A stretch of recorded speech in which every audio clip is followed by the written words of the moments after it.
আমি নাক কান মুড়লাম, আর জীবনে কোনদিন চিংড়ি মাছ এনে করতে যাব না। ব্লাউজ কিনে নিলাম আজকে, মানে এগুলো অযাচিত ব্লাউজ অ্যাকচুয়ালি, এখনই যে দরকার হবে তা না। আজকে আমাদের ঘরে দুটো ভালো ভালো আইটেম আছে। এইখানে আছে, এই দেখুন, ইলিশ মাছ। ইলিশ মাছটা তখন ভালোভাবে দেখানো হয়নি। তুমি যাও গো, শো এখানে দেখো কিরকম ভাবে দাঁড়িয়ে আছে। খুব তাড়াতাড়ি করে বাড়ি আসলাম, শুধু কোল্ড ড্রিঙ্কস, চাউমিন আর কি আনলাম জানো? কোল্ড ড্রিঙ্কস, চাউমিন আর ফ্রাই, ফিশ ফ্রাই। আর কিছু আনার মতন সময় পেলাম না, চাউমিনের দোকানে প্রচুর। Welcome back to our channel, to আমাদের দিনলিপি। শুরু করছি নতুন একটা ভিডিও। বাজে এখন বেলা 12টা। বেলা 12টা থেকে ভিডিও শুরু করার কারণ হলো শনিবার সকাল থেকে পেওনা নেই, বেরিয়ে গেছে। আর আমি সকাল থেকে অনেক কাজ করছি, ভিডিও এডিটিং এর কাজ করে পুজোপত্র দিয়ে এখন যাব নিচে। আর কালকে আপনারা দেখেছিলেন আমার মায়ের শরীরটা খারাপ, আজকে সকালবেলা বেশি শরীর খারাপ হয়ে গেছে। তাও এই শরীর খারাপের মধ্যে উঠে বাবাকে রান্না করে দিয়েছে। দুটো স্যাটারডে আমার বাবার অফিস থাকে, তো আজকে অফিস ডে আছে। বাবাকে সিদ্ধ ভাত হয়তো করে দিয়েছে, তাই আমি মাকে বলেছি আর কিচ্ছু করতে হবে না, তুমি রেস্ট করো, যা করার। আমি পুজোপত্র দিয়ে বাজারে যাবো। এখন 12টা বাজে, বাজারে কি পাবো জানি না, তাও বাজারে যাব, যাই হোক পাবো তাই নিয়ে এসে রান্না করবো। অন্তত মা তো রেস্ট করতে পারবে। আর পেওনা থাকলে পেওনাই করতো, কিন্তু ও তো শনিবার একদম বাড়িতে থাকে না। দুপুরবেলা আসবে একটু খেতে, একটু খেয়ে রেস্ট করি, আবার বেরিয়ে যাবে সে রাত্রি 10টা অবধি ওর পড়ানো চলবে। চলুন নিচে যাই, দেখি মা কি করছে। এই যে দেখুন, মা ঘুমাচ্ছে। আমার শরীরটা ঠিক হলো একটু, ঘুমিয়ে পড়েছে পুরো, কোনো হুঁশ নেই। চলুন আমি যাই বাজারটা করে আসি। এদিকে ভাত তো মা নিশ্চয়ই করেছে, হ্যাঁ এই যে ভাত আছে, এখানে আবার একটু ইলিশ মাছও আছে গতকালে, কিন্তু যতটুকু আছে এতটুকুতে আমাদের খাওয়া হবে না। এখানে মা কড়া রেখে দিয়েছে, বললো যা তেলের কড়া আছে, যা নিয়ে আসবি এই কড়াতে রান্না করে নিবি। আর এই বাইরের যা রোদ না, মানে বিচ্ছিরি রকমের রোদ। আর এই ছাতা নিয়ে বাজারে আমার যেতে বিরক্ত লাগে। ছাতা ধরবো না মাছ ধরবো, না ফোন ধরে ভিডিও করবো আপনাদের জন্য, তার জন্য ছাতাই নিলাম না। এই আমাদের বাড়ি, আর এই রাস্তা, আর এই শুরু হয়ে গেল বাজার। একদম বাড়ির সামনে বাজার, কিন্তু বাজারে কিচ্ছু নেই, সব ফাঁকা। তো সব মাছওয়ালারা উঠে গেছে, কিচ্ছু নেই, দেখুন পুরো মাছালা ফাঁকা। কত করে দেবো? 300। চিংড়িগুলো ভালোই আছে, খারাপ নেই। যেহেতু বেলা হয়ে গেছে, চিংড়ি মাছটা বেশ কমেই পেলাম, মানে 300 টাকা করে, 30 টাকা শ। বেশ বড় চিংড়ি মাছ তো নিয়ে চলে আসলাম। এবারে ব্যাপারটা হলো পেঁয়াজ দিয়ে শুধু করব না আলু পেঁয়াজ দিয়ে করব, এটাই ভাবছি। তাহলে আলু পেঁয়াজ দিয়ে করি, কেন বললাম না, যদি তরকারিটা থাকে আলু দিয়ে করলে একটু বেশি হবে, আর যদি থাকে এটা রাত্রের কাজে লেগে যাবে, হয়তো রুটি ফুটি দিয়ে খেয়ে নিতে পারবো। আমার যা শরীর খারাপ, রাত্রে মনে হয় না শরীর ঠিক হবে। তাহলে আলু দিয়েই করি, দুটো অন্তত আলু কাটি। আর ভালো লাগে আলু দিয়ে চিংড়ি মাছ করলে।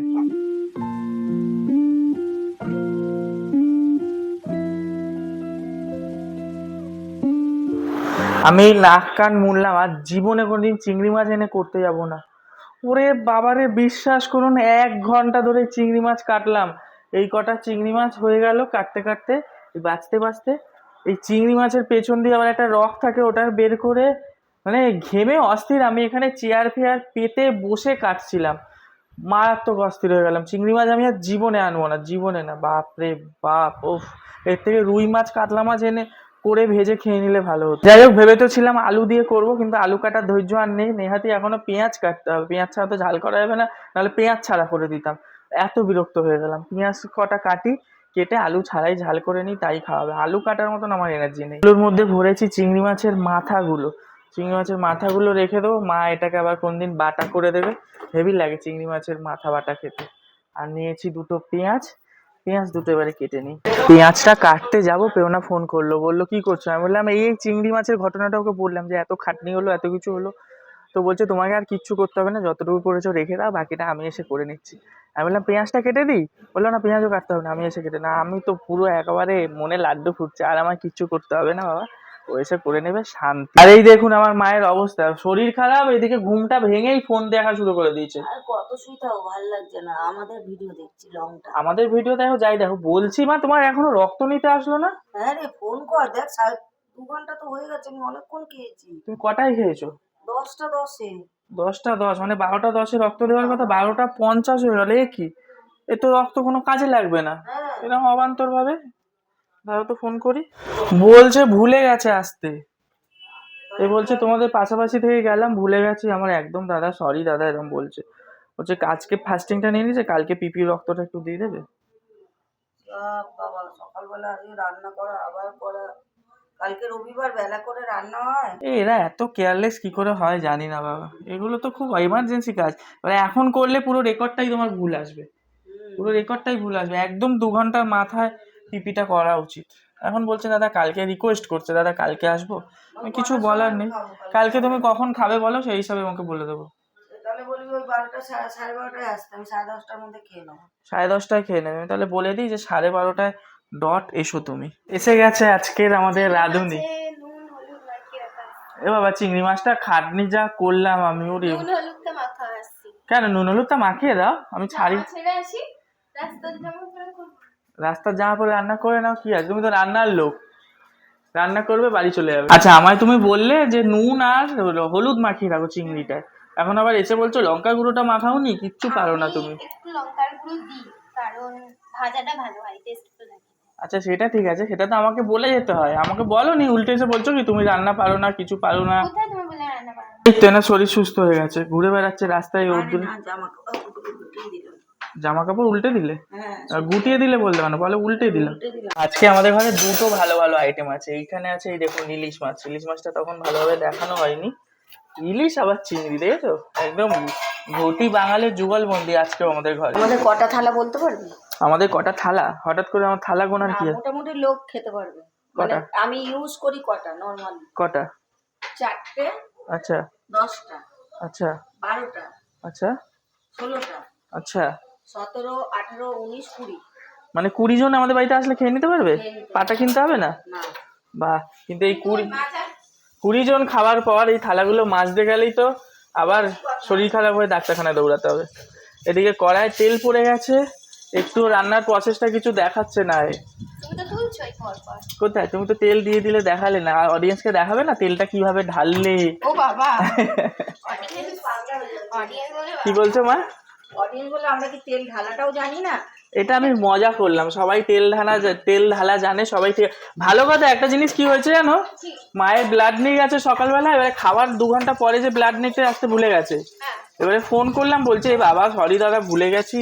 বলছে এখন তো নিলে রিপোর্টটা, আমি যে এরকম কেয়ারলেস হলে কি করে হবে, তো এখন নিলে রিপোর্টটা উল্টো হয়ে যাবে, কালকে আমি পিপিটা নিয়ে যাব খাওয়ার পরেরটা। কি অবস্থা বলো। তবে চিংড়িগুলো কিন্তু আজকে বড় চিংড়ি, একদমই বড় চিংড়ি বলা যায়, বলো মা? ওটা ভালো বেরো। হ্যাঁ গন্ধটা ভালো না, ভালো চিংড়িটা ভালো, চিংড়ি ভালো। ভালো না? আর এত বেলায় গেছি বলে কমে পেয়েছি 300 টাকা করে। কম কোথায়, বাবাও 300 করেই না। না সকালে এই চিংড়ি আজকে বলছে 400 করে বেচেছে, চিংড়ি আলাটাই বলছে। এই চিংড়ি মাছের রেসিপিটা একমাত্র রেসিপি যেটা আমি ভালো বানিয়েছিলাম একদম প্রথমে। এটা সহজ রেসিপি। কেন, তুমি তো চিকেনও ভালো বানিয়েছিলে, মটনও ভালো বানিয়েছিলে, first তুমি বললে time- মোটান, কে বলল? আমি বললাম মোটান। চিংড়ি মাটন সবই রান্না কি বলতো একটু ধৈর্য ধরে করলে ভালো হয়, এটা রান্না একটু টাইম দিতে হয়। তুমি যাও গো শো, এখানে দেখো কিরকম ভাবে দাঁড়িয়ে আছে। এই কাজগুলো আর করবো না। কি করবো? এই কাজ আর করানো হবে না। কোন কাজ? রান্নাঘর, বাড়ির ছাদের কাজ? ছাদের এখন শরীর খারাপে উঠতে পারছে না, ইনি রান্নাঘর বাড়ির কাজ নিয়ে পড়েছে। এখন যাও যাও শুয়ে থাকো যাও। এখানে ভিখারির মতন কিরকম দাঁড়িয়ে। পেঁয়াজটা ভাজা হলে মশলা দেবো নাকি এখন দিয়ে দেবো? না ভাজা হোক, রাত ভাজা ফুল লাল ভাজি না ভাজলাম। 8 ভাজা হবে তাই তো? আচ্ছা তুমি 4 পাতা ভাজা হলো। এসিটা চালিয়ে শো যাও। হ্যাঁ। না বাবা এখন শুন না, ভারী কথা। কি? পরশুদিন তো বিল দিয়ে গেল, 40 ছিল, হ্যাঁ এখন 52 হয়ে গেছে। মিটার মানে দুদিনে 6, 6, 12 পুড়ে গেছে। একদিনে 6 ইউনিট? না সেটা কারণও আছে, দুবেলা করে চলেছে, গাড়িটা আবার 9টা দিয়ে চলেছে। হ্যাঁ, পরশুদিন ছয়টা মানুষ আছে। ছিল, দুবেলা চলেছে, কালকেও দুবেলা চলেছে। না একদিনে 6 ইউনিট তো পুরবেই, 6টা 48, 50 টাকার ডেলি কারেন্ট পড়বে না? এ বাবা, তাহলে তো মাসে 1,500 টাকা শুধু এসি ভাড়া। তো এর লাগবে না বোকা? ও এটা শুধু তোমার এসির কারেন্ট বলছো? আমি তো তাই দেখেছি। তোমার মিটারটা? হ্যাঁ। ও শুধু ওনার মিটারটাই এত পুড়ে গেছে, আর ওনার এসিটাও তো 2 দিন ধরে বেশি চলছে। না তাহলে তো নতুন এসে এত পড়ার কথা না। কালকে 8টা দিয়ে চলেছে। কালকে 8টা থেকে চলেছে, আগের দিন মানু ছিল, দিনের বেলাও চলেছে। ফ্যান চালিয়ে রাখো তাহলে কম্প্রেসার কম চলবে। হ্যাঁ ফ্যান চালিয়ে রাখলে এসিটা একটু কম। কম্প্রেসার বন্ধ চালু বন্ধ আমার চালু এখনই আসে তো। ফ্যান চালালে ঠান্ডাই অত লাগবে না আমাদের। ফ্যান চালালে কম্প্রেসারটা ঠান্ডা লাগে না। ওয়ার্ক কম করে, কম্প্রেসারটা যত কম চলবে তোমার কারেন্ট তত কম আজকে পড়বে। ফ্যান চালিয়ে রেখে দেখো, এই দেখো ভাজা হয়ে তুই আর বিকালে বেরোবি না? আজকে। হ্যাঁ হ্যাঁ হ্যাঁ বিকেলে তো বেরানো আছে, দেখি দেখো। আরেকটু ভাজা হবে, আরেকটু হলে তারপরে মশলা দেবে। কথা বলতে বলতে আমাদের চিংড়ি মাছ অলমোস্ট কমপ্লিট, তাই তো? এবারে কষানো হচ্ছে, তারপরে জল দিয়ে সিদ্ধ হয়ে গেলেই হয়ে যাবে চিংড়ি মাছের ঝাল। বিচ্ছিরি ঝাল হবে না ভালো ঝাল হবে? যা হবে খেয়ে নিও। এখন হবে আমার মায়ের মাসাজ, মাথা মাসাজ হবে শুধু, তাই তো? মাথাটাই করবো। আর কি বলছো কালকে? কালকে কখন করবি তোরা তখন? কালকে আমার মাসাজ 10টায় এসো কালকে, দেরি করবে না? হ্যাঁ আর কালকে কে কে করবে, বাবা আর আমি? বাবা তুই ভাইকেও করাবো, শরীরটা ভালো তাহলে আমাকে আগে করে দিও। ততক্ষণে ভাই পুজো দিয়ে নেবে। হ্যাঁ এখন এখন কি লাগলো? আজকে তো বৌমা যা রান্না করছে আমার তো থেকে যেতে ইচ্ছে করছে। এ কি কি করছে কি আজকে? শাশুড়ির শরীর খারাপ, বৌমা চিংড়ি মাছ করছে। আরে না, বৌমার এর গন্ধ শুকে তো আমার থেকে যেতে ইচ্ছে করছে। বৌমা তাহলে এত ভালো রান্না করছে নাকি গো আজকে? তাই আমি ওটাই বলছি তো, যে বৌমা এত ভালো রান্না করছে। বৌমা ঘেমে চুমে স্নান হয়ে না গেছে। না, ও ঘরে থাকে না তো, আচ্ছা সময়টা পেয়ে গেছে, এবার তো জমিয়ে রান্নাটা করছে। এক্ষুনি আসলো। সে দেখেছি, আমি ওখানে মেসেজ করছিলাম। আচ্ছা কি লাগবে, কি তেল লাগবে? নারকেল তেলটা দে। এই যে সিদ্ধ বসিয়ে দিয়েছি, এবারে হচ্ছে কি তোমার পেঁপেটা কেটে দেবো। আমার পেঁপে কেটে দেবে? এটা কি কথা, আমার পেঁপে কেটে দেবে? মানে তোমার জন্য পেঁপে কেটে আমার জন্য যে পেঁপেটা আনা হয়েছে কেটে দেবে? এটা কালকে আবার নিয়ে এসছে আমার জন্য ভালোবেসে। ভালোবেসে না, ও ভালোবেসে না? খাওয়া ভালোবেসে না? এতটা পেঁপে বাদ দিলে এখানে কতটা আমি পেঁপে। পারি না গো, আমি কেটে দিচ্ছি, এটাই ভগবানকে থ্যাংক ইউ বলবো। কতটা কাটবো দেখ, কতটা কাটছি। এতটা আমি একা, তুমি খাবে তো? আমি হাফ হ্যাঁ ঠিক আছে, হ্যাঁ ব্যাস। পেঁপে কিন্তু এখন খাবো না, ভাত খেয়ে উঠে হ্যাঁ ভাত খেয়ে উঠে খাবো। এখন ফ্রিজে চাইলাম বাটি, দিল থালা। তো বাটি আর থালাতে একই ব্যাপার, এটা রেখে দাও ফ্রিজে, একদম ঠান্ডা হবে কনকনে, তখন খাওয়া হবে, ঠিক আছে? কেমন মাসাজ হচ্ছে গো তোমার? আবার গল্প করছে আর মাসাজ করছে। ওই কেমন মাসাজ হচ্ছে বলো? ভালো, মাথা ভালো করে দেখ। এটার নাম হচ্ছে হেড ম্যাসাজ, দেখেছিস? ও এটার নাম হেড মাসাজ, আমি জানি না জানো, মাথা মাসাজটাকে হেড মাসাজ বলে। গুড ইভিনিং, সন্ধে হতে না হতে আমরা দুজনে রেডি হয়ে বেরিয়ে গিয়েছি, যাচ্ছে একটু মধ্যমগ্রাম স্টেশন। আর বেরোতে না বেরোতেই আমার শ্বশুরবাড়ি থেকে আবার ফোন আসে যে ওর মামা আসছে, হয়তো জামাই ষষ্ঠীর নিমন্ত্রণ করতে আসছে, তাই তো? জামা ষষ্ঠী তো মনটা খারাপ কেন? মন খারাপ না, কাজ। হ্যাঁ মন মনটা খারাপ না, হয়েছে, রাগ tired। করেছে আবার আমার উপরে, তাই তো? মুখ দেখলেই বলে দেবে লোকে তোমার অডিয়েন্স। তুমি কি কিনবে বলো স্টেশন থেকে? কিনবো ব্লাউজ, জামা ব্লাউজ? ষষ্ঠীতে পরে যাওয়ার ব্লাউজ কিনবো, কারণ হাতিবাগান যেতে ইচ্ছা এই করছে। জামাই ষষ্ঠীতে যে শাড়িটা পরবে সেটা তো ব্লাউজ আছে, না, দুটোর মধ্যে কনফিউজ কোনটা পরবো। যেটা যদি ওই অন্যটা কালারের সঙ্গে মিক্সড ওটা পরবে না, মানে সেটের ব্লাউজটা। দুটো শাড়ির মধ্যে যেটা পরবো সেটার সাথে কিনতে হবে, একটা ব্লাউজ আছে। ঠিক আছে চলো দেখি কি কেনাকাটি হয়। ব্লাউজ কিনে নিলাম আজকে, মানে এগুলো অযাচিত ব্লাউজ অ্যাকচুয়ালি, এখনই যে দরকার হবে তা না, পরে পরবো, কিন্তু কিনে রাখলাম, কারণ সেই দিনকেই ভাবছিলাম যে শাড়ি পরবো, কিন্তু লাল ব্লাউজ না থাকার কারণে পরতে পারি না, কিনে রাখি। আর একটা লালটা, আরেকটা কারণ হচ্ছে যে আমি হয়তো পরতে পারি লাল ব্লাউজটা জামাই ষষ্ঠীর দিন, সেই জন্য কিনে রাখলাম, দেখা যাক কী হয়, পরে প্ল্যান ডিসিশন ওয়াইজ চেঞ্জ হবে। এখন আপাতত সরোজিনী দোকানে চলো, শাড়িগুলো পিকো ফলস করতে দেবো। বাড়িতে মামা এসে বসে আছে, ওই জন্য আমরা এখন তাড়াতাড়ি করে টোটো ধরে নিয়ে বাড়ি যাচ্ছি, কিন্তু যাওয়ার আগে খাবার কিনতে হবে।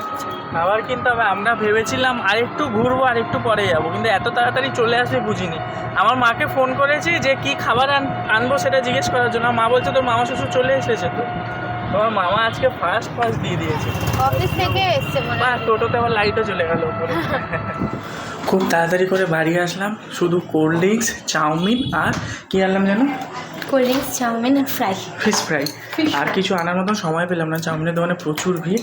আর এদিকে দেখছি গেট বন্ধ করে এসি চালিয়ে সব আড্ডা মারছে। চলো এই যে খাবার দাবার বেড়ে, চলো দাও তোমার মামাকে। চল আগে ঘরে যাই, তারপর দিচ্ছি। আর তোমার মামা দেখো কী সব এনেছে, আম লিচু এসব নিয়ে এসছে মেয়ের বাড়িতে। শ্বশুরমশাইকে ছেড়ে দিয়ে আসলাম নিউ ব্যারাকপুর বাস স্ট্যান্ড অবধি, উনি ওখান থেকে অটো করে চলে, আমাদের শ্বশুরবাড়ির সামনে, আমার মামা শ্বশুরের বাড়ি আর কি সামনেই, হৃদয়পুরে। তো জামাই ষষ্ঠীর নিমন্ত্রণ করে গেল, আগের দিন চলে যেতে বলছে, আর জামাই ষষ্ঠীর দিন থাকতে বলছে, জানি না অতটা পারবো কি না। আসার সময় বাড়ির জন্য পনির নিয়ে আসলাম, মা বললে এখন চিলি পনির হবে। আর প্রেরণা স্টুডেন্ট এসছে, পড়াচ্ছে, শনিবার তো রাত 10টা অবধি পড়ানো থাকে, ও স্টুডেন্টকে পড়াচ্ছে, মাঝে মধ্যে গিয়ে মামার সাথে দেখা করে আসছে, এরকমই চলছে। আর এখন আমি বসবো একটু এডিটিংয়ে, কাজবাজ সেরে একেবারে খাওয়া দাওয়ার সময় আপনাদের সাথে দেখা হবে। দেখেছি আমরা আমাদের ডিনার টাইমে ডিনার নিয়ে, আর অনেকে কমেন্ট করেছে খাটের মধ্যেই খাওয়া হয়, আমাদের সত্যি খাটে খাওয়া হয়, আমরা ভাতটা খাই না খাটে, তাই না বলো? হ্যাঁ ভাত খাই না, কিন্তু বাকি আমরা ফ্রাইড রাইস খাই। ফ্রাইড রাইস খাই, সেদ্ধ ভাতটা খাই না। যাই হোক, আমাদের রান্না হয়েছে আজকে এটা পনিরের তরকারি, চিলি পনির কি? কিন্তু পনিরটা রান্নার পর সফট হয়ে গেছে। হ্যাঁ পনিরটা ভালো, তোমরা দেখেই বলছিলে ভালো না ভালো না। ও চিলি পনির না, এমনি পনির, আলু এটা দিয়ে একটা- ক্যাপসিকাম আচ্ছা আলু দিয়ে ক্যাপসিকাম দিয়ে পনির আর রুটি, এখন খাওয়া দাওয়া হোক। ক্যাপসিকামটা এমন একটা জিনিস, কোন তরকারিতে দিলে একটা সেন্ট পাল্টে যায়। ওকে বাই বাই, টাটা বন্ধুরা, সবাই ভালো থাকবেন। সুস্থ থাকবেন। আমি সুস্থ নয় তো, তাই বলছি, আমার শরীরটা খুব খারাপ। Okay bye, good night.